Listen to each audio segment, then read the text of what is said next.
ፊልሙ ሲጀምር በአኒታ ውቀት ትምህርት ቤት ውስጥ በትምህርት ቤቱ የማኔጅመንት ክፍል የክፍል ኮከብ የሆነችው ሺንን ተቀምጣ እናያታለን።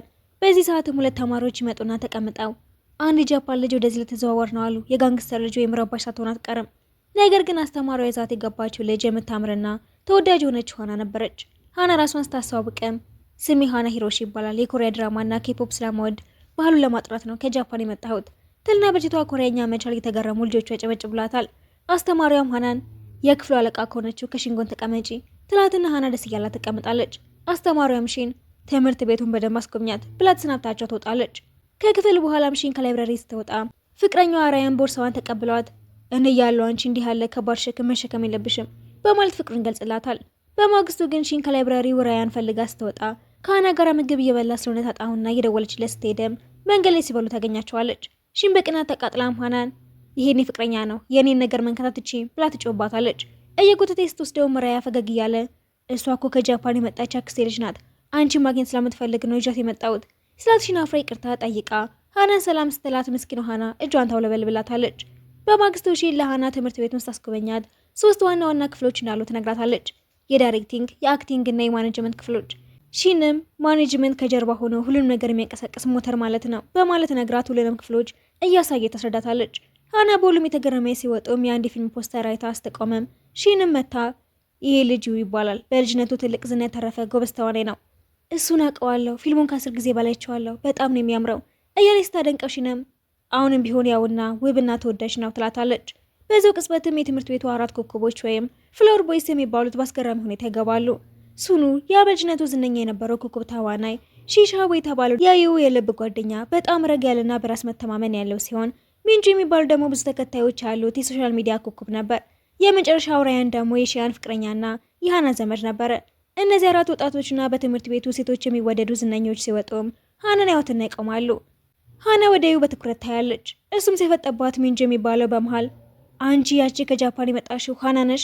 ሃናም እየሳቀች ሰላም እንዴት ናችሁ? ሚንጂ እየቀለደም ዛሬ ሰላምታ የምንለዋወጠው በተለመደው መንገድ ሳይሆን በዳይኖሰር ስታይል ነው ይላትና ራኒያም አንተ በቃ ኖርማል መሆን አትችልም ማለት ነው ቢለውም ሃና ግን በሚንጂ ስታይል ሰላምታ ተሰጣውና ደስ ይለዋል። ሲለያዩ ሚኑ እየዞረ ያያት ይሄዳል። እሷም ውጭ ላይ ትምህርት ቤቱን ፎቶ አንስታ ኢንተርኔት ላይ አዲሱ ትምህርት ቤት ብላ ትለቃለች። ከዛም ፎቶ የተነሳች ያለ በልጅነቷ የምታደንቀው ዩ ከኋላው ብቻውን ተቀምጦ ታየዋለች። ወደ እሱ ሄዳም እኔ አንተ ትልቅ አድናቂ ነኝ፣ በዛ ፊልም ላይ የተጠቀምክበትን የመኪና ቁልፍ መያዣ እስካሁን አለኝ። እሱም ሁሉም አድናቂዎች እንዲህ ነው የሚሉት፣ ግን ያንን አሮጌ ነገር ለምን ሰበስቢያለሽ ብሎ ጥለዋት ይሄዳል። በማግስቱም ሃና ከዘመዷ ጋር ወደ ትምህርት ቤት ስትሄድም ሚንጁም መጥቶ ተቀላቅሏቸው እሷንም ለአንድ ሳምንት ሳይሽ ነበር፣ እኔ የምፈልገው ነገር ሁሉ ከአንቺ ቦርሳ አይጠፋም፣ ስለዚህ ስምሽን ሃና ፕሩፍ ብየዋለሁ ይላትና ይስቃሉ። ሃናም ውሃ ከቦርሳዋ ስትሰጠ በጃፓንኛ ያመሰግናታል። ከዛም ላይብረሪ ውስጥ ሃና ሺን ሁል ጊዜ አንድ መጽሐፍ ደጋግማ ስታነብ ታያትና ለምንድነው አንድ መጽሐፍ ብቻ የምታነቢው? ጥንታዊ ነገስታት እንኳን አንድ መጽሐፍ 100 ጊዜ ያነቡ ነበር፣ በየጊዜው አዲስ ትርጉም ይሰጣቸዋልና በማለት ስትመልስላት ተገርማ አንቺ እኮ ጂኔስ ነሽ። ከዛ እሷም ለማንበብ መጽሐፉን ፍለጋ ትሄዳለች። ላይብረሪ ውስጥም ሺውን መጽሐፉን ሲያደራጅ ታገኘውና ሳያትን ፈገግ ይላል። ወደ እሷ ጋር ሄደውም እዚህ ላይብረሪ ውስጥ አንድ አስማት አለ፣ ማየት ፈልጋለሽ? አው መጽሐፍ ይሰጣትናም ገጽ 111ን ክፈችና አይንሽን ጨፍኝ። ሃናን ስትከፍትን በመጽሐፍ ውስጥ አስቀምጦላት ታገኛለች። እየሳቀችም ሌላስ ነገር ይወጣል? አሁንም ሌላ መጽሐፍ ይሰጣትና እንደዛው አርጋ ለምሳሌ ፒዛ ይወጣል። እሱም እየሳቀ ፒዛማ በዚህ መንገድ አይወጣም ይላትና ሁለቱም ይሳሰቃሉ። በትምህርት ቤቱ ደግሞ አክቲንግ እና የማኔጅመንት ክፍል ፕሮጀክት ሰጣቸዋል። አስተማሪዋም ፕሮጀክቱ በቡድን የሚሰራ ስለሆነ ቡድን 1 ራኒያ፣ ሚንጃና ሺን ትሆናላችሁ፣ የመጨረሻው ቡድን ደግሞ ሃና፣ ዩና ሺኑ ናችሁ። አስተማሪዋ ስትወጣም ሃና ሺንን እርዳታ ብትጠይቃትም ሺ ግን የተለያየ ቡድን ስለሆነን ብዙ ልረዳሽ አልችልም። ሃና አሁን በእነዚህ 2 ተቃራኒ ባህሪ ባላቸው ዩና ሺ መካከል ሆና ፕሮጀክቱን እንዴት እንደምትወጣው ግራ ይገባታል። ሃና በዩ ዝምተኛ ባህሪ ተጨንቃ ያለም ሚንጃ በቡድን መሪዎች መካከል የቅርጫት ኳስ ግጥሚያ እንዲደረግ ሀሳብ ያቀርባል። ተሸናፊውም ለሁሉም ሰው ምሳ እንዲጋብዝ ይወሰናል። ሌላኛው ጓደኛቸውም ሃናን አንቺም መተሽ ጨዋታውን ያ እሺ ሃና ሺን አብራት እንድታይ ብትጠይቃትም እምቢ ስላለቻት ብቻዋን ሄዳ የራሷን ቡድን ዩና ሺን እንደ ማናጀር ሆና ታበረታታለች። ራያንም ለምን እኔን ሳታበረታችኝም እያለ ቢቀልድባትም ዩ ግን መጥቶ እኛ እንደምናሸንፍ ስለሚታወቅ ለሁላችን ማጨብጭብ ይበቃ። ጨዋታው ተጀምሮም በዩና በሺው አሸናፊነት ይጠናቀቃል። ከጨዋታው በኋላ 4 ኮከቦች ሃናን ይዘዋት ወደ ሚስጥራዊ ድራማ ክለባቸው ሄዳሉ። የወደ ልብስ መቀየሪያ ክፍል ይገባና ቀይሮ በፊልሙ ላይ የተጠቀመበትን የቁልፍ መያዣ በድብቅ አውጥቶ ይዞት ይመጣል። በክለብ ውስጥም ሺን ለሃና እንኳን ደህና መጣሽ የሚል ሰርፕራይዝ አዘጋጅታ ጠብቃታለች። ሃና ያዘጋጁትን ሰርፕራይዝ አይታ ስትደሰተም ዩ ደግሞ ከኋላ መጥቶ ለምንድነው መንገድ የምዘጊው ብሎ ወደ ውስጥ ሲገባ ሁሉም በድንገት የያዙትን ሲበተኑት ሁለቱም ላይ ያርፍና ይደነግጣሉ። ሺንም ለምንድነው አሁን የመጣኸው እየቀረጸ እንደሆነ አላየኸንም? ዩ ግን ድግሱ ለሃና መሆኑ ስላልነገሩት ምንድነው እዚህ የሚካሄደው በማለት ይገረምና ምንም እንዳልመሰለ ሆኖ ይቀመጣል። ሃና ግን በደስታ ተውጣ በህይወቴ ለመጀመሪያ ጊዜ ነው እንዲህ ያለ ነገር የተደረገልኝ ብላ ታለቅስ ደርሳለች። ሚንጁም ለመጀመሪያ ጊዜ እዚህ ትምህርት ቤት ዝነኛዋ ሴት አንቺ ነሽ ስላታፍራ ዝም ትላለች። ኦ ስታለቅሽም ታምራለሽ፣ ቆይ ቪዲዮ ልቅረጽሽ ይላትና ምሽኮርመማለች። ከዛም ቁጭ ብለው ሲያወሩ ሺኖም ሃናን የምትወደውን የኮሪያ ምግብና ፊልምም ይጠይቃታል። ብዙ ምግብ ነው የምወደው፣ ፊልም ግን የውን ፊልም ነው የምወደው ስትል ሁሉም ወደ እሱ ፊቱን ያዞራል። እሱም አቀማመጡን ሁሉ ቀይሮ በኩራት እኔ እኮ በጣም ድንቅ ነኝ፣ ሚንጁም እኔም እኮ በጣም ድንቅ ነኝ እያለ በአባባሉ ይቀልድበታል። ከዛ ጨዋታ ተጫውቶ የተሸነፈ እንዲያጸዳ ወስነው ይጫወቱና ሺውና ሃና ተሸንፈው እንዲያጸዱ ይገድዳሉ። ዩም ምን እየሰራችሁ ነው? ሁለታችሁም አብራችሁ አጽሩት እንጂ።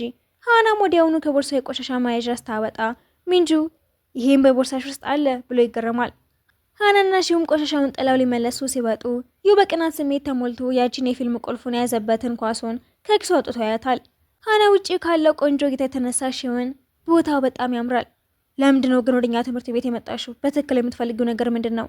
ማናጀር መሆን እፈልጋለሁ። ማናጀሮች ተዋናዮች በጣም ቅርብ ናቸው። ጓደኛዬ ተዋናይ መሆን ስለምትፈልግ እኔ ደግሞ ሁልጊዜ ከጎኗ የመሆን ማናጀሯ መሆን የምፈልገው። እኔም ተዋናይ የሆንኩት በጓደኛዬ በዩ ተጽዕኖ ነው። ሃናም የጫማ ገመዱ መፍታቱን ሁኔታ ስታስረለት አሳዝናው ያያታል። ሃና ፈገግ ብላ እኔ ማናጀራችሁ ስለሆንኩኝ ሁልጊዜ እንከባከባቸዋለሁ። ሁሉም ተበታትነ ወደ ቤት ሲመለሱም አሁን ጓደኛሞች ስለሆኑ የሚወዱትንና የሚጣሉትን ደብተሯን አውጥታ ለመጻፍ ትሞክራለች። ዩም አትረብሽኝ እስኪ ቢላትም እኔ አሁን ማናጀር ስለሆንኩኝ ስለአንተ ሁሉንም ነገር ማወቅ አለብኝ በማለት ትከራክረዋለች። ሹም ጓደኛው የማይወደው ምግብ እሱ ይነግራትና ከ10 የአላርም ጩኸት በኋላ ራሱ አይነቃም። በሌላ በኩል ራያና ሺንም ወደ ቤት ሲሄዱ ራያ ሺንን ልዕልቴ እያለ ልሸኛት ቢሞክርም እናቴ ካየችን መከራ ነው በማለት ትከለክለዋለች። በማግስቱ ማስተማሪያ አዲስ ፕሮጀክት ሰጣቸዋለች። እያንዳንዱ ቡድን አጫጭር ቪዲዮዎችን እየቀረጸ በሳምንት 2 ጊዜ መጫን አለበት። በወሩ መጨረሻ ደግሞ ብዙ ተከታይና ላይ ከገኘ ቡድን አሸናፊ ይሆናል። ሃና ሁኔታው ግራ ቢገባትም ማስተማሪያ ታስረዳታለች። ሺን ደግሞ በገንዘብ ችግርና ከእናቷ ጋር ባላት መጥፎ ግንኙነት ምክንያት ትጨነቃለች። ሃናም ስራው ስለከበዳት አርፌ ወደ ጃፓኔ በመለስ ይሻለኛል መሰለኝ ብላ ብትጨነቅም ሺን ግን ያዩንና የሺውን ፎቶ ብትለቂው እኮ ብዙ ላይክ ታገኛለች። አዎ ግን እኔ ለእነሱ የተሻለ ነገር ማድረግ እፈልጋለሁ በማለት ወደ ላይብራሪ ሄዳ ስለ ማርኬቲንግ እና ቪዲዮ ኤዲቲንግ ማጥናት ብትጀምረም አንዱንም መረዳት ያቅታታል።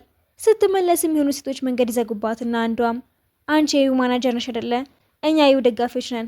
የእሱን ፎቶዎች በየቀኑ ካለመጣሽለን ወይም ይህን ለሱ ከነገርሽው ዋጋሽን ታገኛለሽ ብሎ ያስፈራሯታል። ሃና ወደ ድራማ ክለቡ ሄዳ ዩ ይመጣና ሲቀመጥም ዳፈጠበትና ቆንጆ ስለሆንኩኝ ነው እንደዚህ የምታይኝ፣ ለጃፓን ጓደኞች ፎቶ ልልክላቸው ነበር አብረን ፎቶ እንነሳ ስትለው እምቢ ቢላትም እነዚያን ጉልበተኛ ሴቶች ጣራው ላይ ሆነው ሲያይገን ሁኔታው ይገባዋል። ከዛም ቀጥታ ወደ እነሱ ሄድና ሴቶቹ ሳይወት በድንጋጤ ደርቀው ይቀራሉ። እሱም ሺንን ማሸነፍ ስላቃታችሁ አሁን ደግሞ አዲሷ ማናጀሪን ኢላማ አደረጋችሁ ብሎ ከዚህ በፊትም ሺንን በተመሳሳይ መንገድ አስፈራርተዋት እንደነበረ ያስታውሳል። ከዚያም ልጅቷን ስልክ ይቀበላትና አብሯት ፎቶ ተነስቶ አሁን ደስ አላችሁ፣ የመጨረሻ ማስጠንቀቂያ ነው፣ ሃናን ድጋሚ እንዳትነኳት ብሎ ሲል ሴቶቹ ፎቶውን እያዩ ዞር ብሎም የመጨረሻ ነው እንዳይደገም። ስብሰባቸውን የተጀመረም ሃና ቪዲዮቻችን ሰዎች እንዲስቡ ብዙ ላይክ እንዲያገኙ የግድ አስደሳች መሆን አለባቸው። ሺኑም ታዲያ ምን ለማድረግ አቀድሽ? ሚንጁ ግን ጣልቃ በመግባት አንዳንድ የሚያስቁ ቪዲዮዎችን ብንሰራ ጥሩ ይመስለኛል ቢልም እሱ በሀሳቡ ሳይስማማ ይቀርና እኔ እንደዚህ አይነት ቀልድ የበዛባቸው ነገሮች ላይ መሳተፍ አልፈልግም። ሃናም ሺኑን ተገርማ እያየችው ሺኑ መቼ ነው እንዲህ እንድታረግ የጠየቅኩ? ሁለታችሁም እኮ በጣም ቆንጆ ናችሁ። ስለዚህ በአጭር ቪዲዮዎች ላይ ብትወጡ ሰዎችን ይስባሉ። ዋናው ችግር ለቪዲዮ የሚሆን የተለየ ሀሳብ አለመኖሩ ነበርና ግራ ሲገቡ ያያቸው ሺኑ ለምን ዛሬ ወጣ ብለን አንዝናናም? ሶስቱም አብረው ሲዝናኑ የሚያሳይ ቪዲዮ መቅረጽ ጀምራሉ። ሺኑም ለሃና የምትወዳቸውን ቦታዎችን እያሳያት አብሮ ጊዜያቶችን ያሳልፋሉ። ይኑ ግን ከሩቅ ሆኖ በዝምታ ይመለከታቸዋል። አብሮ ፎቶ ሲነሱ ይቆዩና ሃና ካሜራዋን አብርታ ሚንጁንም በጣም ያምርብሃል፣ ለምን የለመመድ ቪዲዮ አትቀርጽም ስትለው ይስማማና ኪኑም በጣም ርቦኛል፣ ኑ ምግብ እንብላ በማለት ሀሳባቸውን ያቋርጠዋል። ሃና ቪዲዮዎቸውን ስታየው አዲስ ሀሳብ ይመጣላታል። በማግስቱ ትምህርት ቤት ውስጥም ሃና ከሺን ጋራ መነጋገር አቆማ ሺን ስታይ በንዴት ወደ መታጠቢያ ቤት ትሄዳለች። የደጋፊዎች ክበብም እኔ እሷን ክበብ ውስጥ ሆና ከዩ ጋራ ብዙ ጊዜ አይቻታለሁ። ይህንን የሰማችው የክበቡ መሪ በንዴት ጦፋ ትወጣለች። በሌላ በኩል ሃና በክበቡ ውስጥ ስዕል ስትስል ይኑ ይመጣና ከሺን ጋራ ተጣላችሁ እንዴ? አይ አልተጣላንም፣ ለተወሰነ ጊዜ ብቻ መራራቅ ፈልገን ነው። እሱም ለጽናት ይሞክርና ከሁለቱ እጆች አንዱ ምረጪ። ሃና ቀኝ እጁን ስትመርጥም ትክክለኛ ምርጫ ነው ብሎ አንድ ኳስ ሰጣታል። ሃና ደስ ብሏትም፣ ነገር ግን በድንገት የደጋፊዎቿ ክበብ መሪዋ መታ ታስፈራራትና ወደ ህንፃው ጣራ ላይ ትወስዳታለች። ምንድነው ችግሩ? መሪዋን በንዴት በአሳይመንት ስም ወንዶችን እየቀረብሽ ነው፣ ከዩራቂ እሱ የኔ ነው። በዚህ ጊዜ ሃና ተናዳ ያደረግሽ ነገር ትክክል አይደለም። ይህንን ከመፈለግሽ በፊት አንቺ መጀመሪያ ጥሩ ሰው መሆን ነበረብሽ። እሱ ለኔ በጣም አስፈላጊ ሰው ነው። እስከ 5 ሳልቆጥር ከዚህ ጥፊ ብላ መቁጠር ስትጀምር መሪዋ በፍርሃት ስትሄድም ሃና ወጥታ እኔ የጋንግስተር ልጅ ነኝ፣ ይኑ ግን ከጣራው ላይ ሆኖ ይህንን ሁሉ እያየ በራሷ ድርጊት ይገረማል። ከዛም ሃና ፓርክ ውስጥ ይኑ ውስጥ ጠብቃ እሱ ሲመጣ ሁሉም ሰው በበቱ ተደንቀው ፎቶ ለነሳው ይሰበሰብና ሃናን ፊቱ ድቅን ብላ ማስክ ሰጠዋለች። ጉዟቸውን ሲቀጥሉም ሃና ድል ስንብላና በጀልባ እንዝናና ስትለው እሱ ግን ዛሬ የሽርሽር ጊዜያችን ነው ብሎ ሃና ምንም ዝግጅት እንዳላደረገች ብትነግረውም እሱ ግን አይኖቿን በጨርቅ ሸፍኖ ይወስዳታል። ሺኑና ዩ ማስቀደማ ሁሉም ነገር አዘጋጅተው ነበርና ሃና በጣም ደስ ይላታል። ከዛም ሃና ድል ስትሰራ ዩ ልብስ እየደረበላትና ምግቡን እሱ ራሱ ይሰራላትም። አመሰግናለሁ ሃና፣ ለሌሎች ሰዎች ስትይ የግድ መሳቅ ወይም የተለየሽ መሆን የለብሽም። ማንነትሽን አትደብቂ። በሚቀጥለው ቀን ትምህርት ቤት ውስጥ አና ከሽን ጋር ለመነጋገር ብትሞክርም ሽን ግን በድንገት አልገባሽም እንዴ? ላናግርሽ አልፈልግም፣ ከኔ ራቂ። በሶስተኛው ሳምንትም ሃና አሁንም በትምህርቷ ውጤት አንደኛ ትሆንና ስጨበጨበላት ሽን ግን ፊቷን ትጠለዋለች። ሚንጂ ወደ ራኒያ ሄዶም ግን አልታረቃችሁም? ሽን በጣም ጠንካራ ነች። እኔ እንኳን እሷ ለፍቅር መጠየቅ አልደፍርም። ሚንሱም ደግሞ የሽንን ስም አታንሱብኝ፣ ራሴን ያመኛል። ሃና በቅርጫት ኳስ ጨዋታ ወቅትም ዩ ከኳስ አደጋ ሊከላከላት ሲሞክር ልቧ በፍጥነት መምታት ቢጀምርም ብዙም ሳይቆይ ግን የደጋፊዎች ክበብ መሪዋ የሽንን አካውንት በመጠቀም ሃና ጃፓን ውስጥ ግድያ ፈጽማለች የሚል ሐሰት ዜና ተሰራጭና በዚህ ምክንያት በትምህርት ቤቱ ተማሪዎች መገለል ደርስባታል። ሃና በድንጋጤ ሮጣ ስትጣፋ ዩን የጣለችውን የጤንቻል አሻንጉሊቷን አግኝቶ ይስጣታል። ከ8 ወራት በፊትም በጃፓን በጓደኛዋ ሱዚ ምክንያት የደረሰባትን መከራ ታስታውሳለች። ከዛም ሁኔታዎች ሲረጋጉ ሃና አዲስ ሀሳብ አምጥታ ቪዲዮዎችን ትቀርጽና በጣም ተወዳጅ ሆኖ በብዙ ሀገር ይታያል። ሃና የምስራቸው ላይ ልትነግራው ስትሄድ እሱ ተኝቶ በማግኘቷ ሳትቀሰቀሳ ብትወጣም ወዲያው ግን ከሽን ጋራ ተገናኝተው በደስታ ማውራት ትጀምራለች።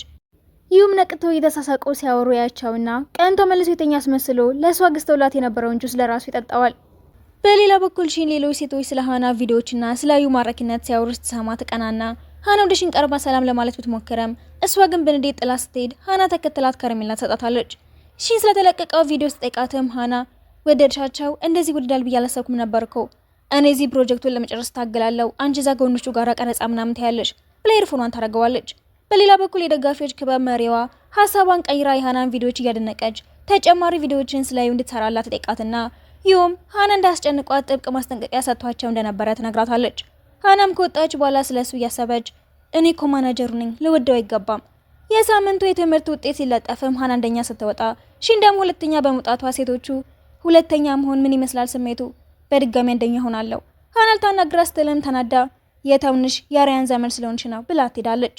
ሃናም የባስ ማቆሚያው ጋር ቁጭ እንዳለች ራያን መጥቶ ሽን እንደዚህ የምትሆነው በውጤቷ ቃል ስለማታውቅ ነው፣ አትጨነቂ፣ እኔ ከጎንሽ ነኝ። በቀጣይም ቡድኑ በሙሉ ለስልጠና ጉዞ ሲጀምሩ ሽኑ ሃናን እያያት በጣም ነው የምታምሪው ሲላት ይሁ ደግሞ ወዲያውኑ በቅናት ማንን ነው ቆንጆ የምትለው ብላ ሁለቱ እንደ ልማዳቸው መጨቃጨቅ ጀምራሉ። ሃና በሁለቱ መካከል ገብታ እሺ ከማን ጋር ነው የምትቀመጪው ሲሏትም ከሽኑ ጋራ ስትል ይሁ ደግሞ ያለውን አይችልም ብሎ መከራከር ጀምሩና በመጨረሻም ሶስቱም በአንድ ላይ እንዲቀመጡ ትወስናለች። በሶስት ጭቅጭቃቸው ሲቀጥልም ሃና ግን በጣም እንቅልፍ የመቶብኛል በኋላ እናወራለን ብላ ማላቸው ተቀመጥና እንቅልፍ ሲወስዳትም ሽኑ ጭንቅላቷን በትከሻው ላይ ተሳርፈው ያየው ይሁ ደግሞ በቅናት ተቃጥሎ በእጇ ላይ የራሱን ስም ይጽፈውና ትከሻው ላይ ያሳርፋታል። ስልጠና ቦታ ሲደርሱም ሃና በእጇ ላይ ያዩን ስም ስታየው ልትታጠበው ብትሞክርም አለቅላት ሲል ሽኑ አይቶ በሜካፕ ሸፍንላታል። በስልጠና ወቅት ዳይሬክተሩ 10 ቡድኖች ብቻ ናቸው ለዋና ኦዲሽን የሚያልፉት፣ ስለዚህ ማናጀሮች ተዋናዮቻችሁን አዘጋጁ። ማታ ላይም ተማሪዎቹ ተሰብስበው ትሩዝ ኦርዴን መጫወት ጀምሩና የዩ ተራ ሲደርስም ሃናን ትወዳታለህ ተብሎ ሲጠየቅ መልስ ከመስጠት ይልቅ ይቀጣል። ሽኑን በተመሳሳይ ጥያቄ ሲቀርብለት ምንም ሳይመልስ ይቀራል። ከሽን ጋር እየተራመዱም ሽን ቆይ ግን አንቺ ማንን የምትወጂው? ሚስጥር ነው አልነግርሽም። በነጋታውም የሩጫ ውድድር ይካሄድና በውድድር ወቅትም ሽኑና ዩ እየሮጡ ያለ ስለ ሃና ማውራት ጀምረው ሽኑም መቼ ነው ሃናን መውደድ የጀመርከው ብሎ ሲጠይቀው ገና እንዳያት እንደወደዳት ይነግረዋል። በውድድሩ መጨረሻም የሽን ቡድን አንደኛ ይወጣና ሽኑም ለሃና ፍቅረኛ ትሆኛለሽ ብሎ ጥያቄ ሲያቀርብላት ይሁ ደግሞ በድብቅ ኢሳማና እስከዛሬ የወደዳትን ሴት ማጣት ስላልፈለገ ፍቅረኛው እንድትሆን መልእክት ልኮላት በደስታ ትደነግጣለች። በመጨረሻም ሁሉንም ወደ መናፈሻ ጠርታ ለሽኑ ደብዳቤ ትሰጠዋለች። ደብዳቤውም የአንተ ማናጀርና አድናቂ በመሆኔ በጣም ደስተኛ ነኝ የሚል ምስጋና ነበርና ፍቅሩንም እንዳልተቀበለችለትም ገልጻለት ነበር። ሃና ጓደኛዋ ሱዚ ስለተሻላትን በሚቀጥለው ሳምንት ወደ መጣችበት እንደምትመለስ ስትናገር ሁሉም ያዝናሉ። በድንገት ዝናብ መዝነብ ሲጀምርም ሁሉም እቃዎቻቸውን ሰብስበው መሮጥ ይጀምራሉ። ዩጊን የሃናን እጅ ይዞ ለብቻቸው ነጥሎ ይወስዳታል። ብርድ ሲሰማትም ጃኬቱን ያለብሳትና አይኖቿን እያየ የኔ ግል ማናጀር ትሆኛለሽ፣ ሁልጊዜም ከአንቺ ጋራ መሆን ፈልጋለሁ። አንቺ ለኔ በጣም ውድ ነሽ። ከአንቺ ጋራ መሆን ሁሉንም ነገር የፍቅር ያደርገዋል። ሃና በደስታ ፈገግ ትላለች። ፍቅራቸውንም ግልጽ ያደርጉታል። ከሄደች ከዓመት በኋላ ሚው ስለናፈቀችው ከሁሉም ጋር ሆኖ ወደ እሷ ለመሄድ ሲዘጋጁ ፊልሙ ይጠናቀቃል።